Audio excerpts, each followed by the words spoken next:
Good morning, everybody. Welcome back to Activate Her with me, Sally Goodwin.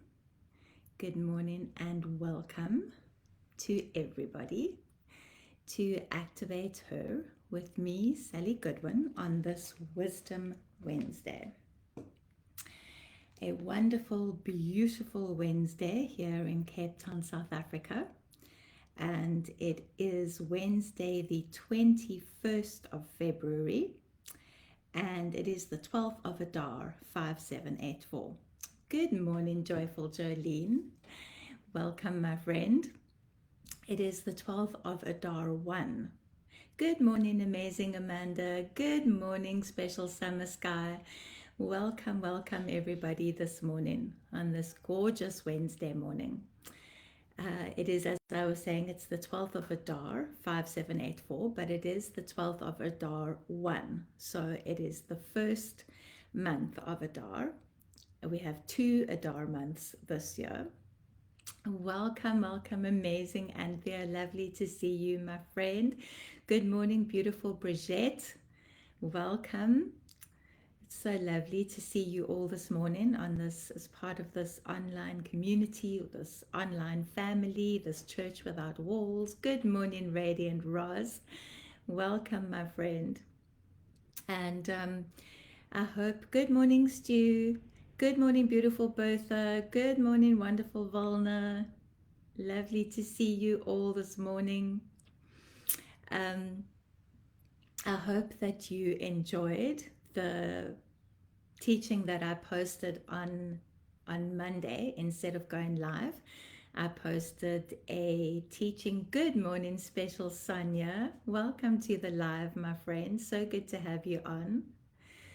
I posted a teaching from a friend of mine in the UK, also Sally Davidson.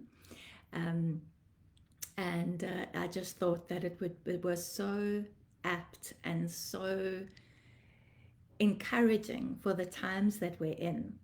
Good morning, Candace. Welcome, my friend.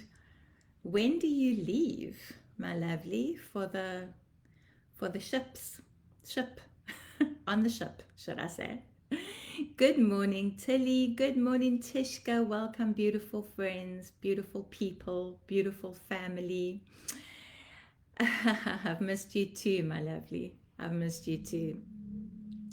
So I felt as though it was such a good morning, joyful Jen, my joyful Jen friend. Welcome this morning.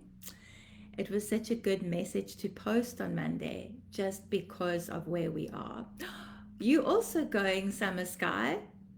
That's amazing. That's wonderful. Are the two of you going together?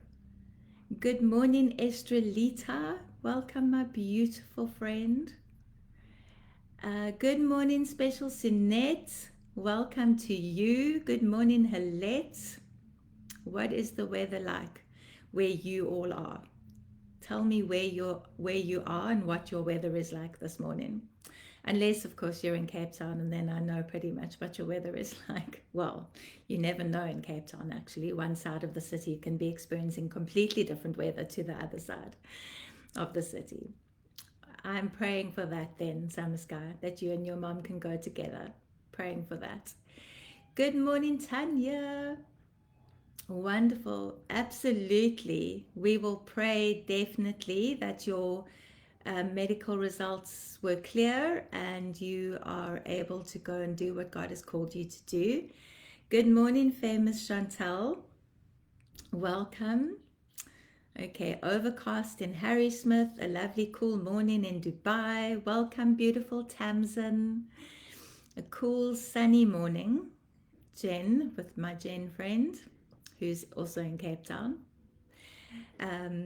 Well, it is a beautiful day today, and it is the day that the Lord has made.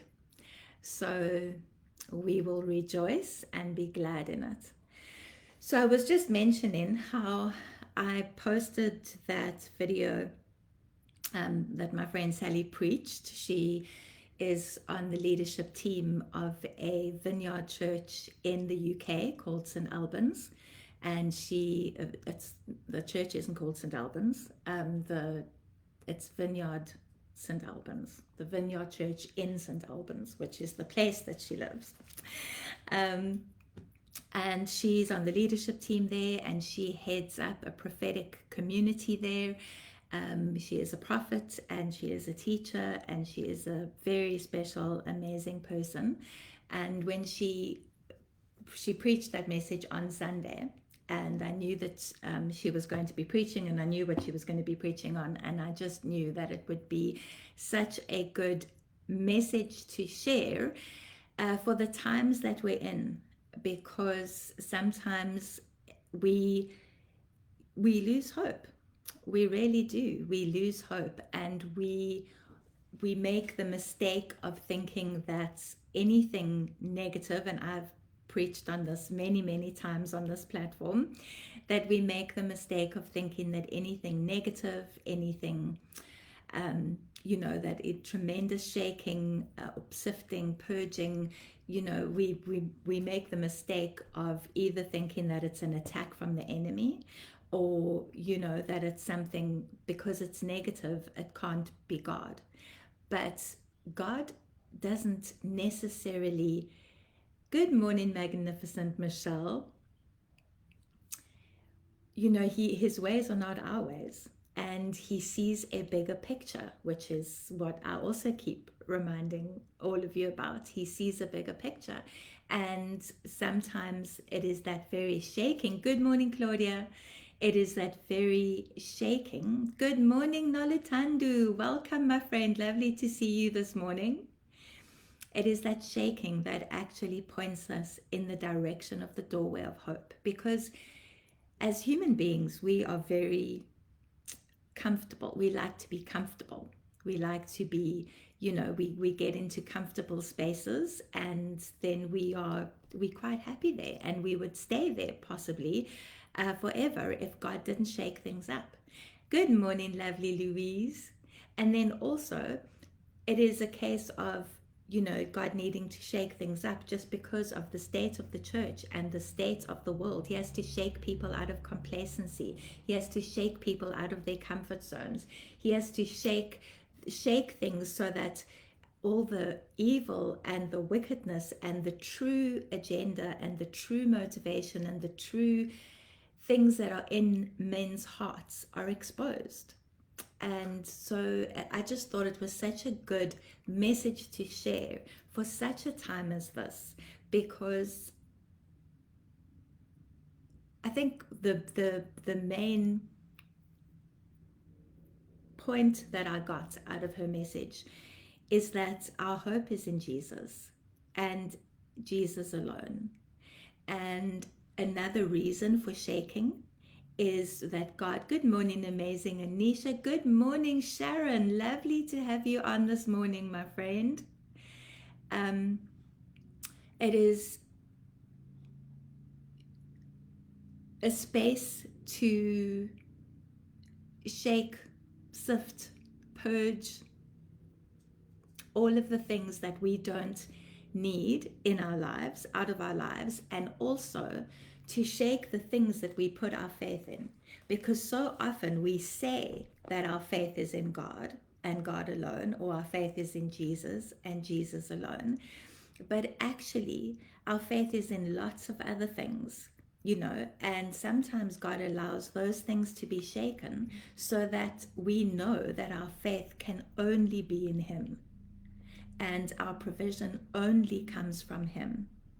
And our safe space, our fortress, our refuge is only Him. It can't be anything else in the world. Good morning, Julie. Welcome, my lovely. So I just thought it was such a good message for such a time as this, for where we are, for everything that's happening in the world. We living in crazy times. We're living in times where the world feels like the world is going mad sometimes. And for each and every one of us, and because so many of you reach out to me and share, what's going on in your lives, which I absolutely love. And and so and there's so many of us who are. Good morning, Candace, my gorgeous. Good morning, Amy. Welcome, my beautiful friend. My gorgeous friend Amy is from the UK. Welcome, my darling. Lovely to have you on the live this morning. Very early for you, huh? Good, yes. So voting day is on the 29th of May, 2024. And I think there's nothing like our nation, South Africa, to sometimes make you wonder whether you still have hope for the future. You know, honestly, in our nation, that is often a case. Good morning, Conrad. Bless you, my friend. Lovely to see you. So this morning, bearing in mind that our election day has now been settled for the 29th of May 2024, and so I'm trusting that we will all be interceding for our nation, and not just for our nation but for the nations of the world, because there are more nations having elections this year, like 60 something nations, and I've said that many times. So we need to be asking the Lord which nations he wants to lay on our hearts to intercede for, and then we obviously intercede for our own nation as well, particularly in this time. And we remember that we need to be praying God's will, not our own will. We all often think that we have the solution, and if this party came in or this person was voted in, then all our problems would be solved. The only hope for the nations is Jesus. No man, no political party, no government is going to solve our problems or the problems of any of the nations of the world. The only person who can solve the nation's problems and bring hope is Jesus. And God works in mysterious ways. And so sometimes what we think would be the right thing or the right person or the right party is not actually God's idea of what would be right for the time that we are in. So we need to make sure that we are praying God's will and not our will over the situation.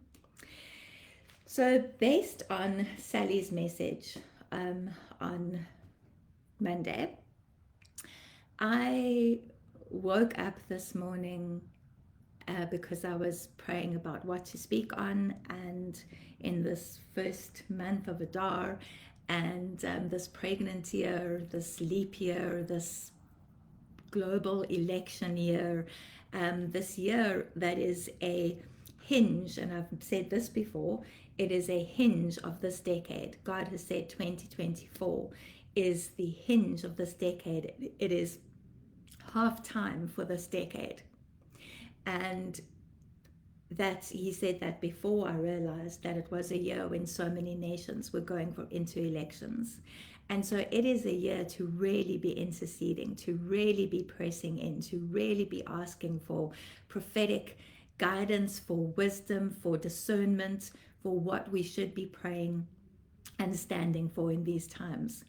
So I'm particularly excited about the fact that the prophetic school is starting in this year, because I feel like that is definitely the timing of the Lord. Definitely the timing of the Lord, when we can get a company together, a prophetic company together, and equip them and empower them and train them and release them to go out into the nations and release the decrees and the declarations and the word of the Lord, the words that are coming from the mouth of God. So I'm very excited for that. We are a week away from the beginning of that.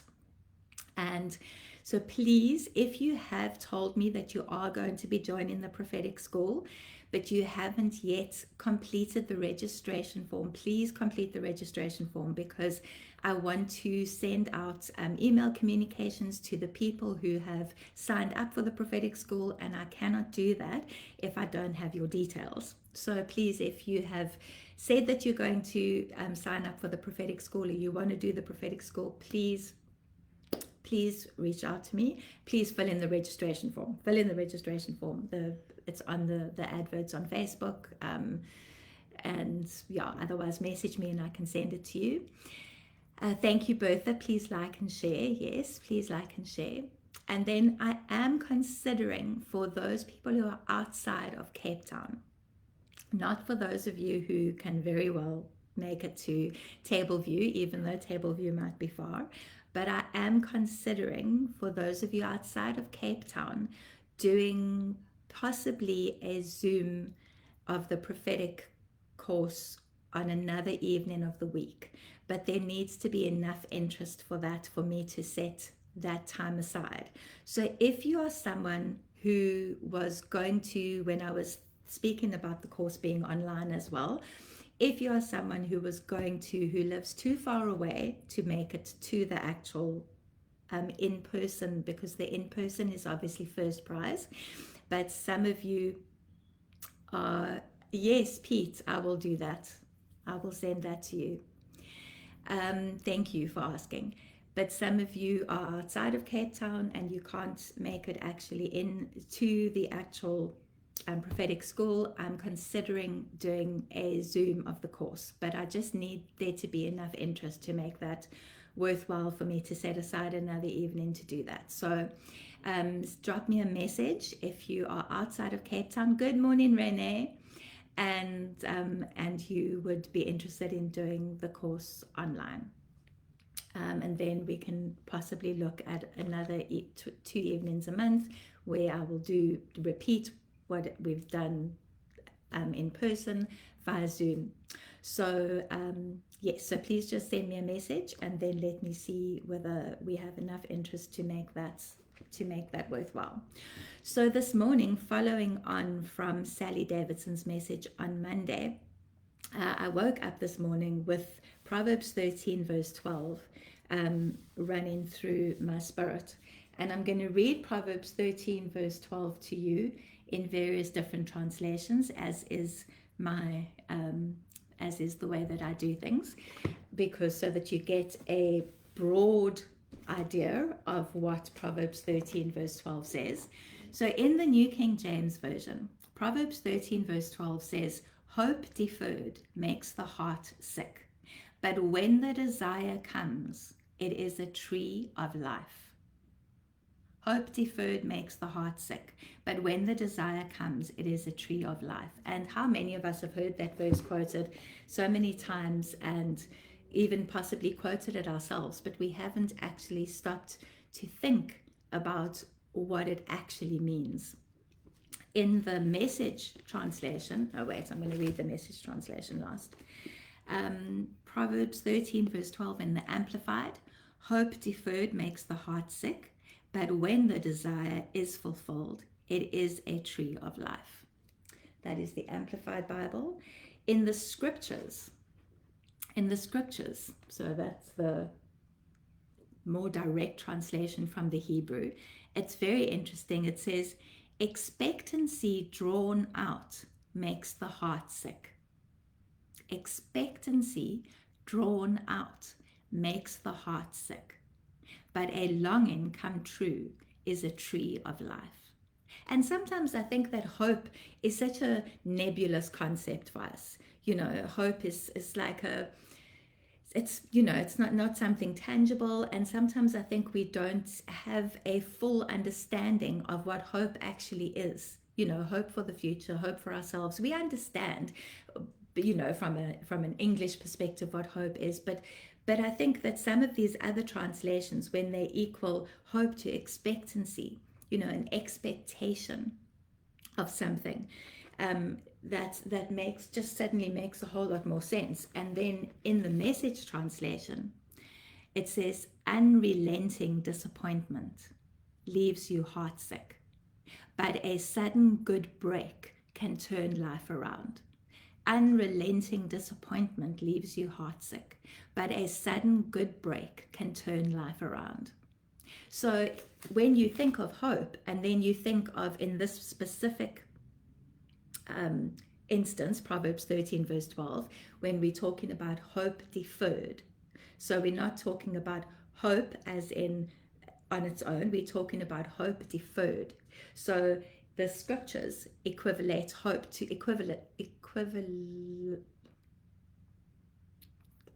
I've lost my word. The scriptures equate hope to expectancy, which makes such sense. And the Message translation equates hope deferred hope deferred, to unrelenting disappointment. Unrelenting disappointment. And when you read it like that, who of us has not experienced unrelenting disappointment in our lives? Then in the Passion Translation, I just want to read it to you from the Passion Translation. Oh, I thought I had it in the Passion Translation. Okay, I thought I had the Passion Translation here, but I don't. If anybody has the Passion Translation, can you just look up Proverbs 13, verse 12 in the Passion Translation and type it into the comments? So I wanted to look at that verse this morning. Hope deferred makes the heart sick, but when the desire comes, it is the tree of life. And so many people have reached out to me recently and said to me that they just feel like they are walking through this dry season, this wilderness season, this space where they just feel hopeless. And hopelessness is an issue. Hope is equated with life. As long as we have hope, we have life. When you have no hope, and you simply in despair, then there is no life there. There is no life there. And it seems to me that right now, for many people, that's where they are. They might not say they're completely hopeless, but they just feel as though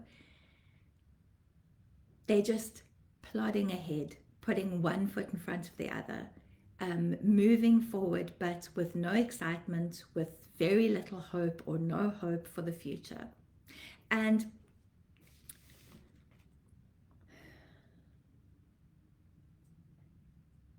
so just to be very vulnerable for a moment, and authentic, I have struggled with health battles for the last 12 years, I would say, probably 11 or 12 years. I have faced one health battle after another, and I have had various thank you, Roz. When hope's dream seems to drag on and on, the delay can be depressing. But when at last your dream comes true, life's sweetness will satisfy your soul. That is what the Passion Translation says, which is so beautiful. When hope's dream seems to drag on and on, the delay can be depressing. So just from my own perspective, I've battled various health issues for at least the last 11 or so years, 11 or 12 years. And eventually in 2018, I received a diagnosis that was life-altering and very difficult, but manageable. And we're now in 2020, and then subsequent to 2018, I received various other diagnoses to add on to that diagnosis. So I just was diagnosed with all of these different autoimmune diseases, and that has been a constant struggle for me since the beginning of 2018. Now, just recently, I received because I've been obviously, second opinions, different specialists, how it goes when you struggle with health stuff. But I have recently been actually, for the first time, probably diagnosed correctly. And it turns out that that probably most of the previous diagnoses that I received were actually incorrect. Or they weren't, they were incorrect, basically. And the actual issue, the actual diagnosis, which I'm not going to share right now here, is a lot more serious than the previous things that I was diagnosed with. The other autoimmune diseases were kind of things that you could manage, live with, this diagnosis, which seems to be the one that everybody else has missed, and has diagnosed incorrectly is a lot more serious. Um, so And I'm married to a man who has an incredible healing anointing on his life. He has seen miracle after miracle after miracle. He has seen blind eyes open, deaf ears open, people get out of wheelchairs, people healed from strokes, people come out of comas. He has just seen the most incredible miracles because he has walked in this healing anointing for years now. And he himself experienced an incredible miracle when he was healed of lifelong asthma, lifelong life-threatening asthma. The doctors told his parents that he wouldn't live past the age of 21. His asthma was so bad. He was born with asthma, basically. And he has been completely healed of that, completely healed of that. So it's not as if we don't exist in a space where we haven't seen miracles. We have seen miracles, so many miracles. And yet here I sit with this diagnosis and facing this illness. And the thing about autoimmune diseases is that you don't look sick most of the time. And also they are so kind of iffy. Nobody knows exactly where it's from or how it came about, or, even doctors are confused. And the autoimmune disease that I've been diagnosed with is very rare. And so it's just kind of, it's a strange space. But when you've been battling with your health and with all of these different and every time I get a diagnosis, it's like kind of having to deal with it, process it, pick myself up, keep on going. And there is this space. And after this last diagnosis, I'm just being completely authentic and vulnerable with you. There was just this space where I was just like, I don't know whether I have hope or faith to believe for healing again. I just don't know. And it's such a difficult space to be in because you feel just so, I don't know, just lost, I think, and dry and all of those things. So it is something I have to take to the Lord. I have to surrender it to Him. I have to trust in His will. I know that He sees the bigger picture. I know that, Romans 8:28 tells us that He will turn all things, not just some things, but all things, for good, for those who love Him and are called according to His purpose. And He knows that I love Him, that I would lay my life down for Him. And I know that I'm called according to His purpose. And so however this turns out and whatever this looks like, I know that He will turn all things for good. Even this, He will turn it for good.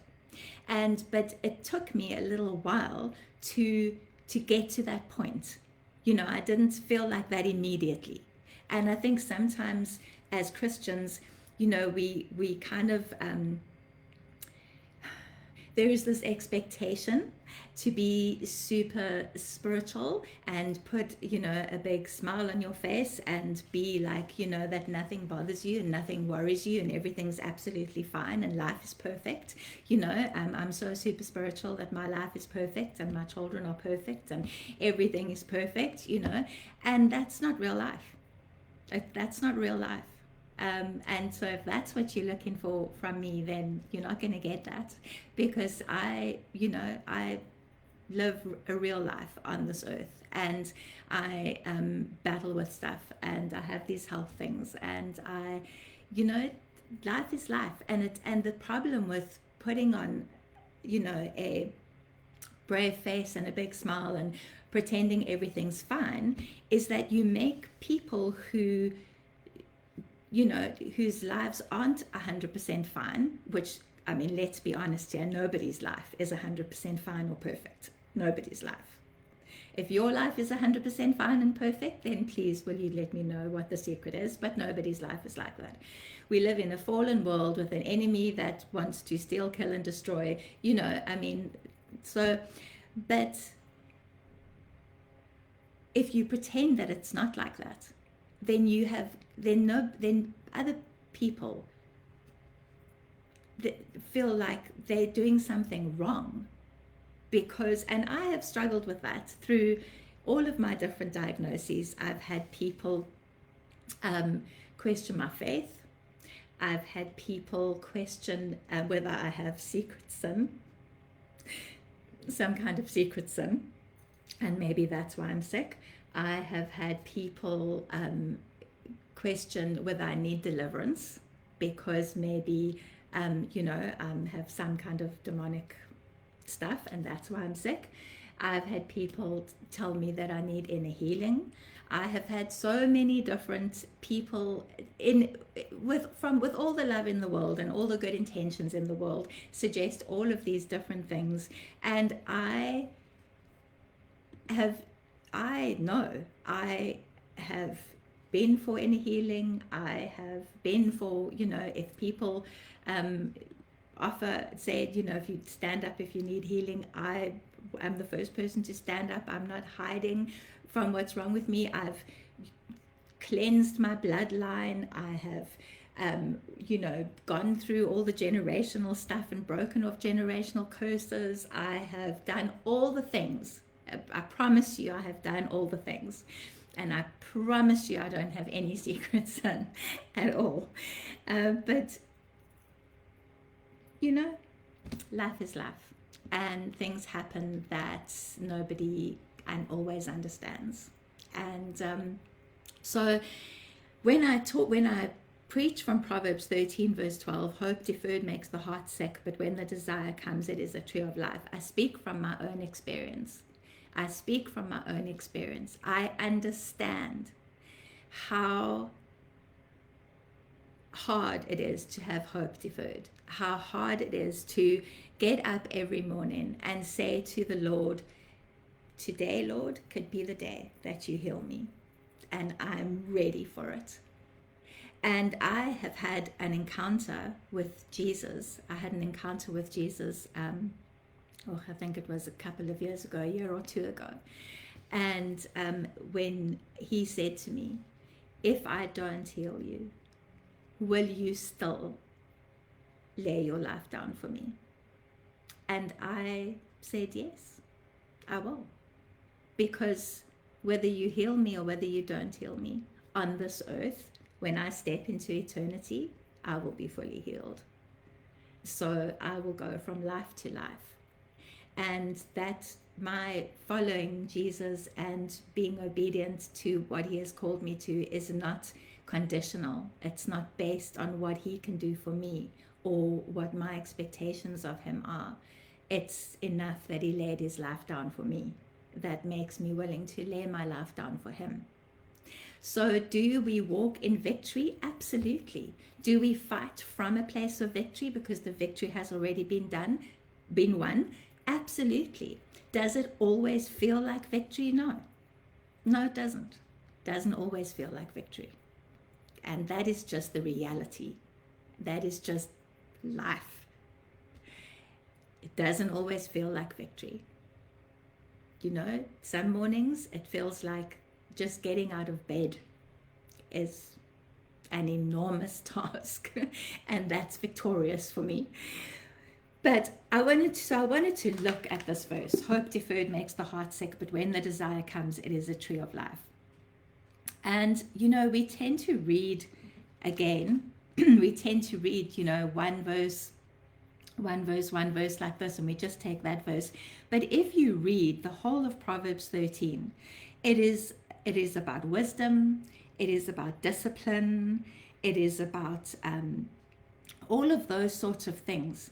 It is about, the light of the righteous. It's all of those things where, and most of Proverbs is about that. But what I found interesting was straight after Proverbs 13 verse 12, verse 13 says, he who despises the word will be destroyed, but he who fears the commandment will be rewarded. So hope deferred makes the heart sick, but when the desire comes, it is a tree of life. He who despises the word will be destroyed, but he who fears the commandment will be rewarded. And why I'm putting those things together is because the word of God is life. It's Jesus. It's Logos. It's everything that our hope is in. So what do we do when we feel as though hope has been deferred? We stand on the word of God, the written word of God, and Jesus. We stand on the living word. We stand on that. We stand on those promises. It's so interesting because the definition for hope in the concordance is, hope is the spring from which the desire for life flows. Hope is the spring from which the desire for life flows.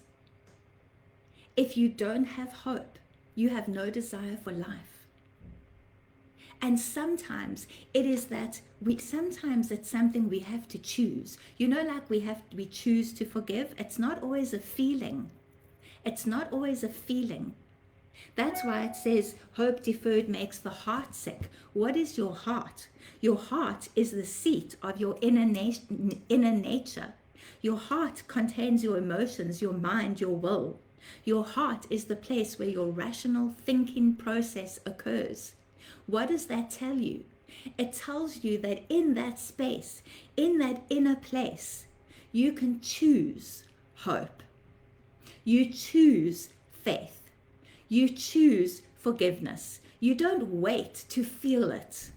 You don't wait to feel all hopeful or to feel filled with faith or to feel like you want to forgive someone. You choose it. You make a conscious choice to be hopeful no matter what.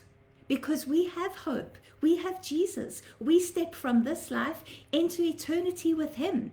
We go from life to life. We don't die. In the eyes of Jesus, we don't die. He doesn't see us ever as dead. He sees us step from this life into the next life. So our hope is in that. And we have to choose that sometimes. We make a conscious choice to be hopeful. We don't rely on our emotions because our emotions are fickle. And our emotions, while they are valid, and we validate them by acknowledging the emotions that we're feeling, we don't ignore them, we don't suppress them, we don't pretend they aren't there. I can acknowledge the fact that I might feel down, despondent, depressed, that there's a level of grief and a level of loss and all of that I work through, but I choose hope. I acknowledge what I'm feeling. I don't pretend I'm not feeling those things. I don't put a mask on and be like, oh no, I'm fine, I'm good, I don't pretend I'm not feeling those things. I validate what I'm feeling. My feelings have value and they need to be validated. However, I then say, I still have hope. Yes, I'm feeling all of these things. God understands all of that. I give it all to him, but I still have hope. Because, so even if you read Lamentations, how many of you read Lamentations? If you read Lamentations, now, Lamentations was written by Jeremiah. So the book of Lamentations was actually originally included with the book of Jeremiah. But it was separated out later on. But in Lamentations, now this is Jeremiah. Jeremiah, an ancient prophet of the Lord who, God spoke straight through him. You just read the book of Jeremiah and see the things he prophesied and the things that he did for the Lord. But in Lamentations chapter 3, verse 18, Jeremiah says, "And I said, my strength and my hope have perished from the Lord." This is Jeremiah. My strength and my hope have perished from the Lord. He was so overwhelmed by the destruction of Jerusalem, by the sin that had brought it about, by the suffering that resulted from it, that he actually acknowledged that his hope in God had perished. His hope in God had perished. He was so overwhelmed by what happened to Jerusalem, by what happened to Israel, even though he had prophesied it. He was so overwhelmed that his hope in the Lord had perished. But then further down in Lamentations 3 verse 22, he says, through the Lord's mercies we are not consumed, because his compassions fail not. They are new every morning. Great is your faithfulness. The Lord is my portion, says my soul. Therefore I hope in him. What does he do? He loses hope in the Lord in that moment, after having watched everything that's happened. But what does he do? He goes on to choose hope. Choose hope. And he speaks about how God's mercies, his compassions are new every morning, how great the faithfulness of the Lord is. This is a man who has just watched Jerusalem be destroyed. He has just watched the complete destruction of everything that means anything to him. And he knows why it happened. He knows the sin that brought it about. He knows the suffering that has resulted from it. And in the moment, that causes him to lose hope. But then he goes back and he's like, no, I choose to hope because God is faithful. No matter what, God is faithful. And that is what we need to be doing, as hard as that may be. Now, when it comes to the tree of life, so when the desire comes, it is a tree of life. What is the tree of life? A tree of life. The tree of life was in the Garden of Eden, we know that. The tree of life is referred to in various different places in the Word. What is the tree of life? Proverbs 15 verse 4 tells us that a gentle tongue is a tree of life. A gentle tongue is a tree of life. Proverbs 3 verse 18 tells us that wisdom is a tree of life. Wisdom is the tree of life. Proverbs 11 verse 30 tells us that the fruit of the righteous is a tree of life. All of these different things represent the trees of life. It represents the tree of life. A gentle tongue, wisdom, the fruit of the righteous. All of these things are part of ensuring that your hope is not deferred.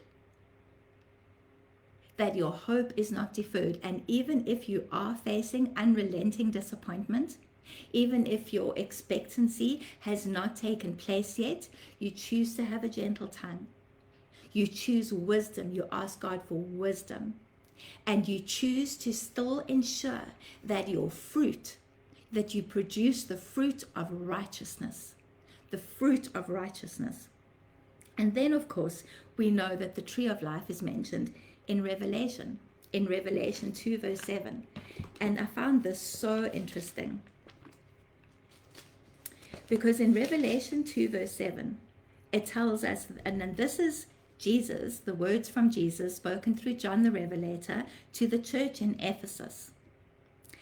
And he says, Jesus is saying that what he has against the church in Ephesus is that they have lost their first love. Jesus, they have lost their first love. And that is something that is so dangerous when you have faced hope deferred or unrelenting disappointment, that you lose your first love. You still love God, you still are having faith, you still are going through the motions, but that first love, that passion, that excitement, that fire for your first love has been dampened to the point that it's almost out. But what does Jesus say? In Revelation chapter 2 verse 7, he who has an ear, let him hear what the Spirit says to the churches. To him who overcomes, I will give to eat from the tree of life, which is in the midst of the paradise of God. The tree of life, which is in the midst of the paradise of God.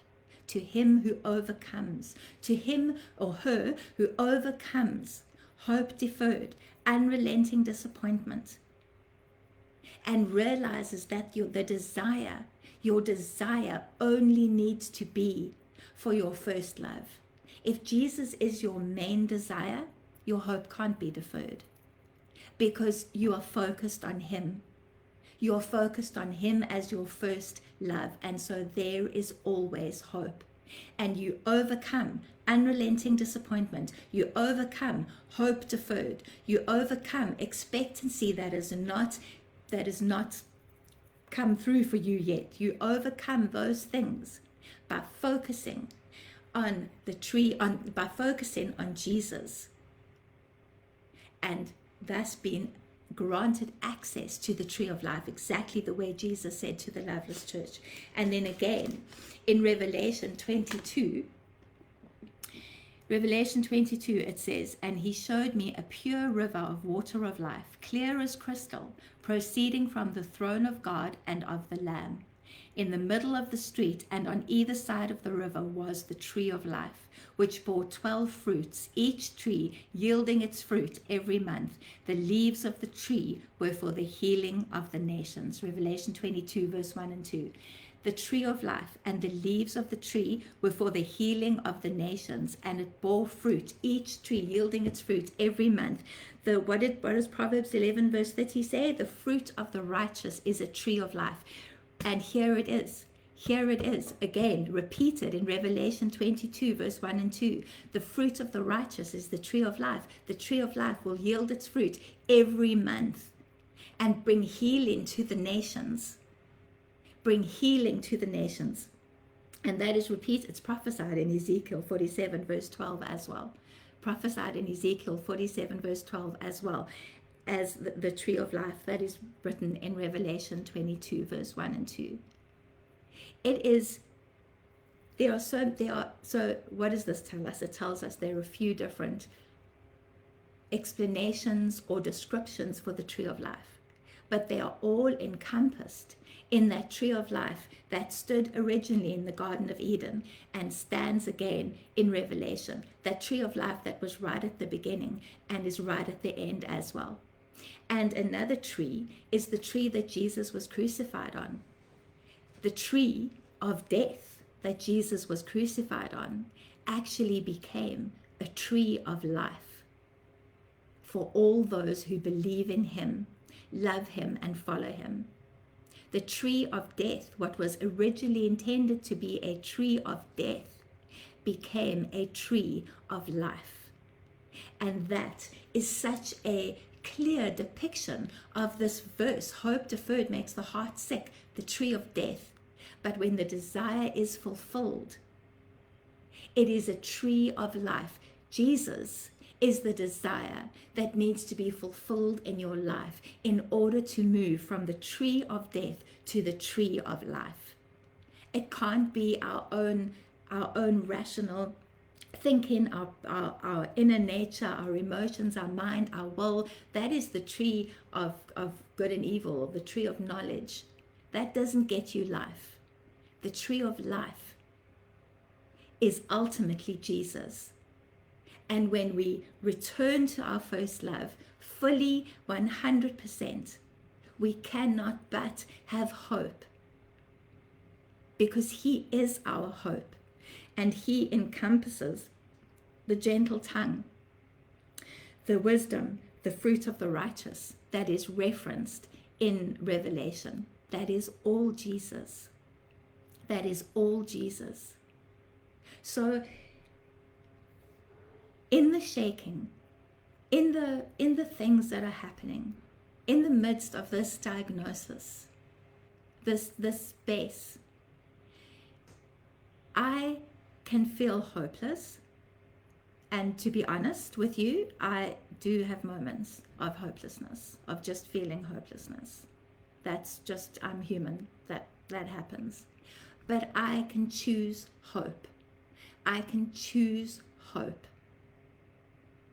And I can be reminded that ultimately the only desire that needs to be fulfilled in me is Jesus. whatever that looks like.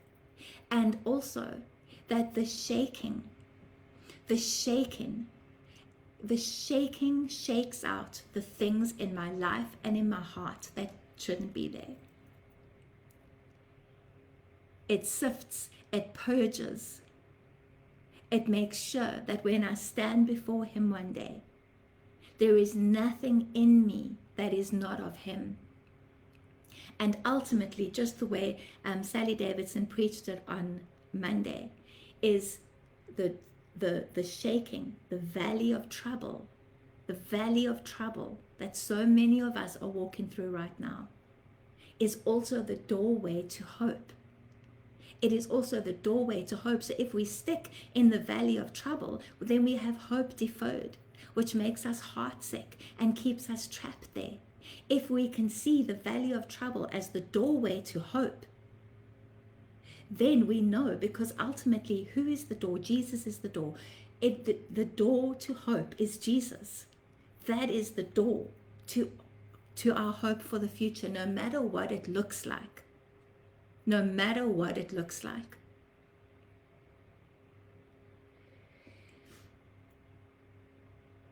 I just am amazed.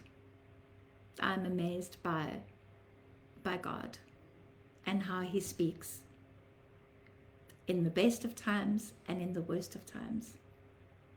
And I choose hope. I choose hope. I choose Jesus. I choose to remember my first love. And I choose the tree of life, whatever that looks like for me. Whatever that looks like for me, I choose the tree of life. And I bless you, particularly those of you who are going through this really difficult season, this really difficult space, this dry, barren, almost hopeless place. I bless you with a fresh revelation of your first love and a fresh revelation of the hope that is Jesus, that your desire will be fulfilled by Jesus and Jesus alone. And that will bring you to the tree of life, that your life will produce the fruit of the righteous and the leaves that bring healing to the nations, including our nation. So I bless you with that as we finish today.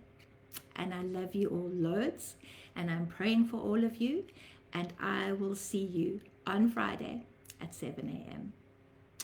Love you.